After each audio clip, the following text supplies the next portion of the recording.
decompression walk can be really beneficial to your dog's overall well-being.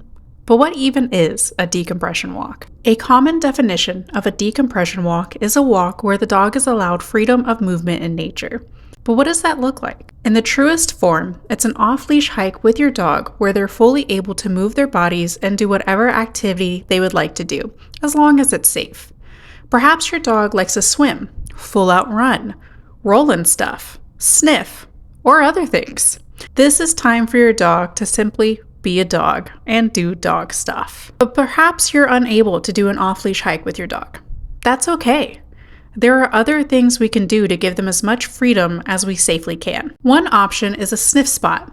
You can rent someone's property and allow your dog off-leash to explore, practice their recalls, and so on, in a fenced-in area without anyone else there. Another option are long lines.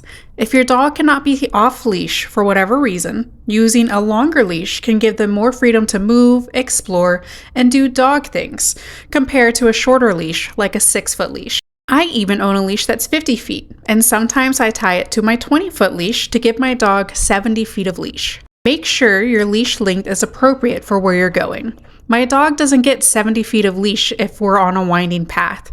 It's reserved for big open spaces. An important thing to keep in mind for your dog's decompression walks is if they have any triggers.